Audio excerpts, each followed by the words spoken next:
Oh my gosh, guys. Is that Natasha? Oh my gosh, where you been? It's her. Where you been? Don't smile. Start talking. Explain. Jail She time. went to her face Jail right time. now. It's been like years. The audacity. Let me tell you, okay, I can explain. There's even no excuse. Let me just get on with the video because, like, how many times have I explained why I'm going so long without posting? It's embarrassing now, to say the least. But to the people, and you know yourselves, who are always asking me when I'm posting the next video, who are always keeping me on my toes and keeping me in check and still watch my videos, you guys, you have my heart for real. Like, this video is dedicated to you, because if it wasn't for you, where would I be? You're the one who's giving me motivation to post this video, and for that I thank you. So I dedicate this video to you guys. This video has a very long backstory. Can you imagine? We filmed it in February, and from then on we've been fighting invisible forces to release it. Oh my god. Without yapping too much, let's get into the video. Disclaimer, I'm a little bit sick right now, so that's why I sound all nasally. But on the bright side, today I have with me a very special guest.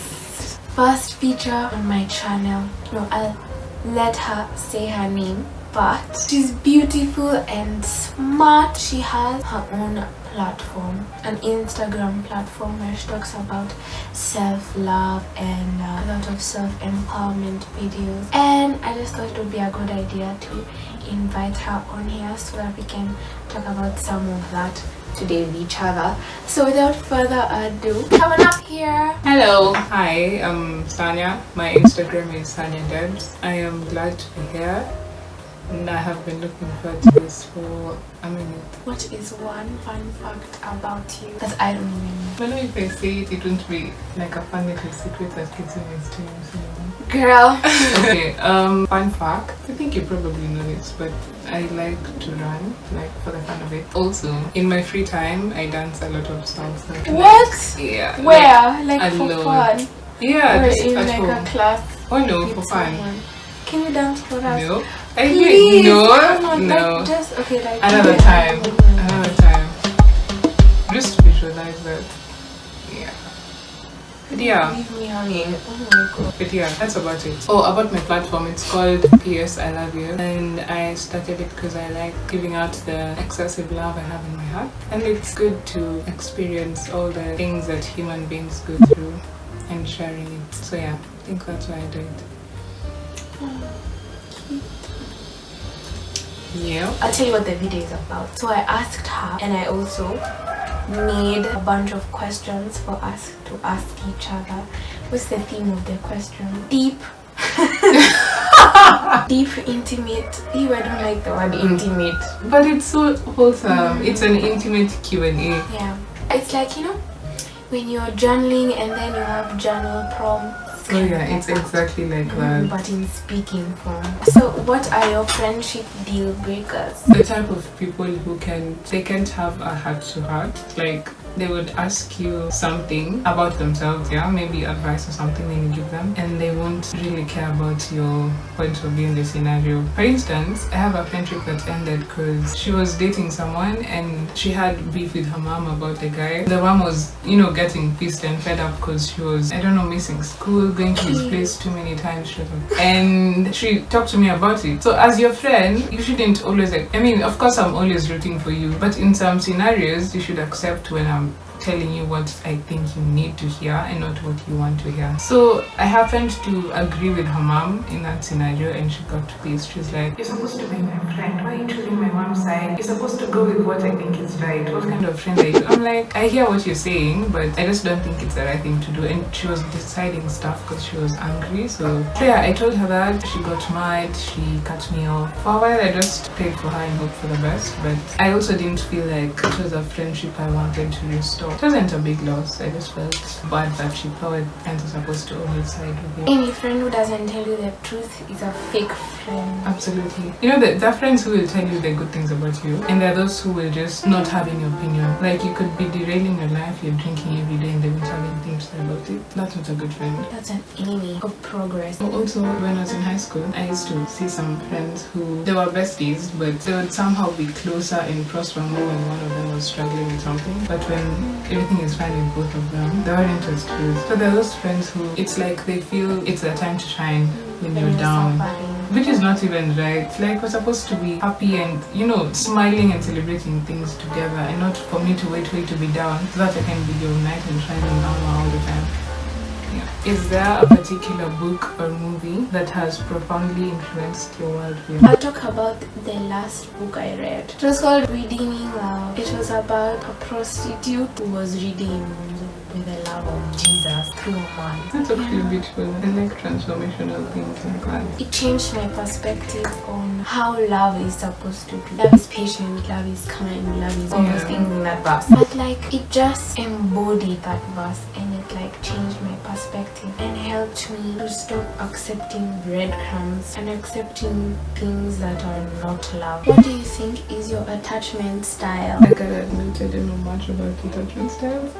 Educate yourself. Last year, during the 6 months where I was in an escapade of just being by myself and learning things, I think from a few findings, I landed to be secured. So they called it a secured attachment style. The different attachment style. Secure attachment, ambivalent, which is That's the anxious one. anxious or preoccupied. Then avoidant, dismissive attachment, and then disorganized, which is like a mixture of both. So secure attachment style, what it looks like. These people are empathetic, able to set appropriate boundaries. People with secure attachment tend to feel safe, stable, and more satisfied in their close relationships, while they don't fear being Like, you're reading on their Sanya. own. Sanya, you want me to This say is your me. dirty laundry on live television? Go ahead. Someone might learn a lesson from it.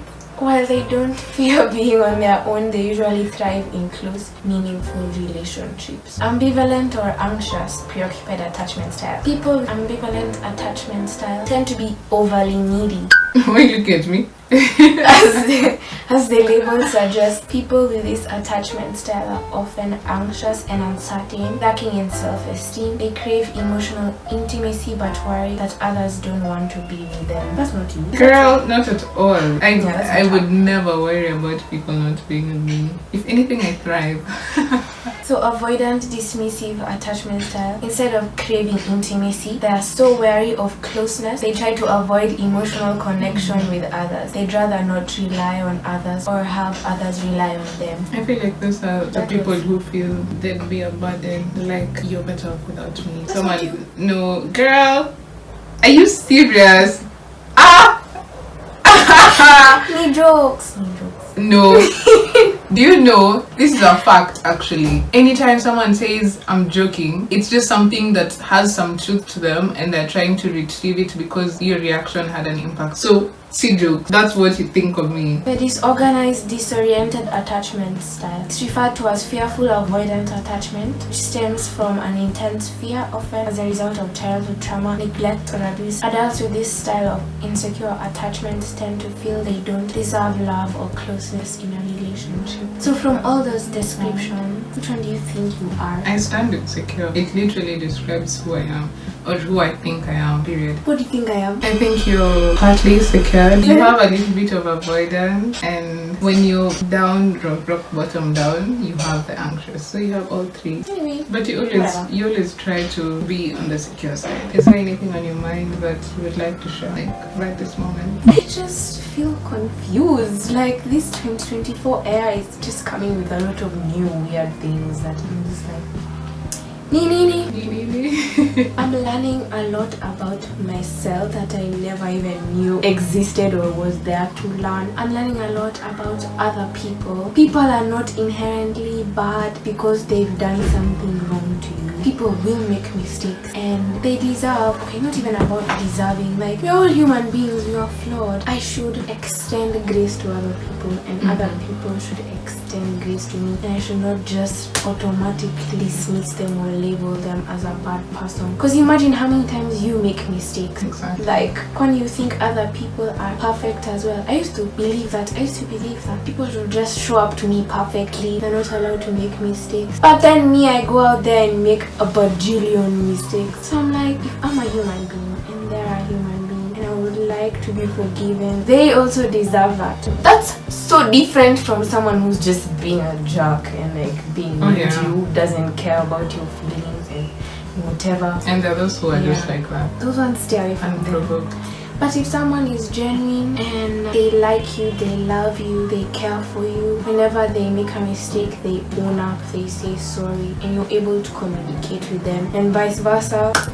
Yeah, that's what I'm learning. What personality traits do you notice in others that you wish you had? And how do you feel when you're around people with those traits? 2 years ago, Sanya would tell you so many things. But nowadays, I barely look at someone and say, oh my god, I wish I was like that. I've learned to look at people so differently. Like everyone is their own unique version of a human. So I don't really think there's something that I look and I'm like, I wish I could do that, I wish I could be like that. But I would say I look up to the image of me in a few years to come. So if I'm comparing to that, I would say the trait is confidence and resilience. Just being able to do what I want, how I want it, and keep going no matter what. Your only competitor is you.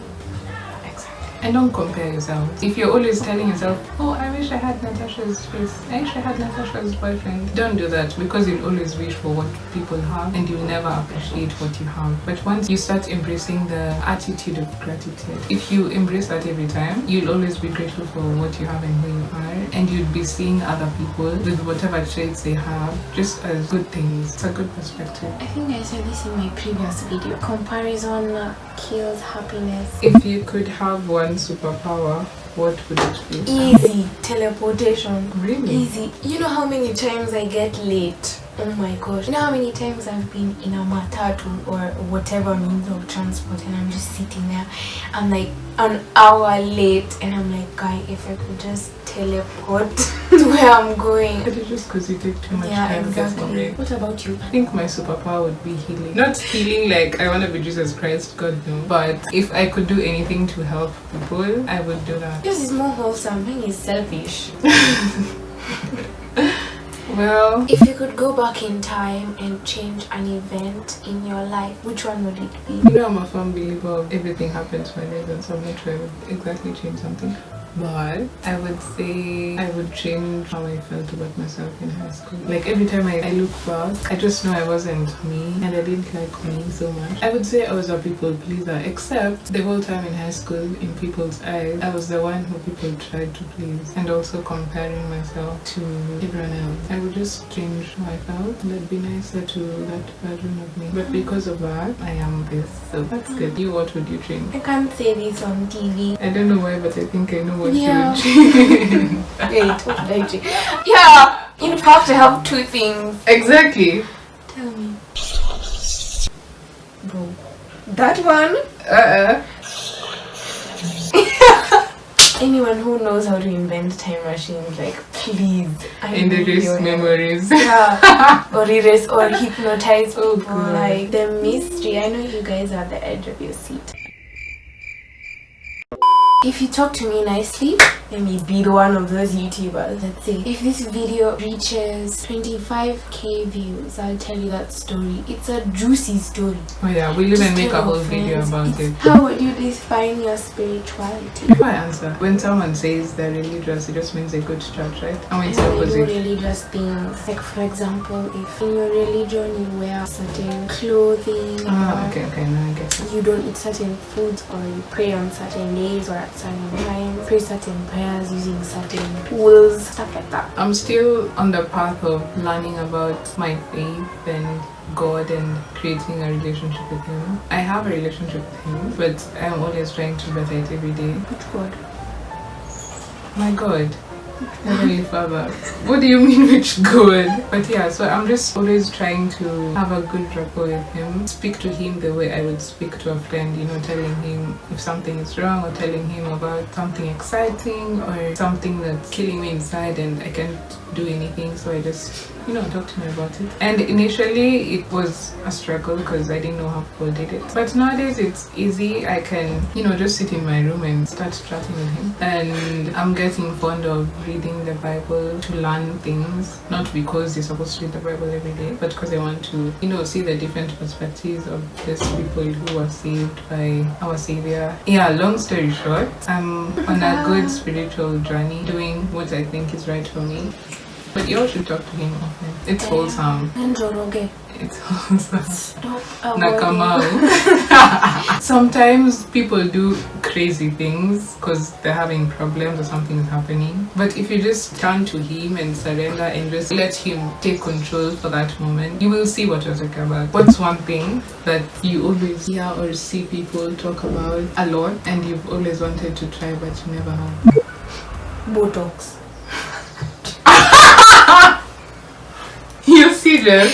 Yeah. The other day I got scared. I was literally considering Botox, but I'm just joking. That's it. The fact that you said it within 2 seconds of my question, there's some truth to what you've been thinking. It just can't be random. No, it's just peer pressure. Yo, like, stop saying Botox is the beauty standard. Like, okay. Hi, it's me again. And can we just acknowledge how healthy and wholesome my friend Sanya is? But there are still mentally healthy people in this world. Anyway, that's all we have for today, folks. Subscribe because I'm back. For real, I'm back. This video is gonna be coming out on my birthday. Just that you should know that.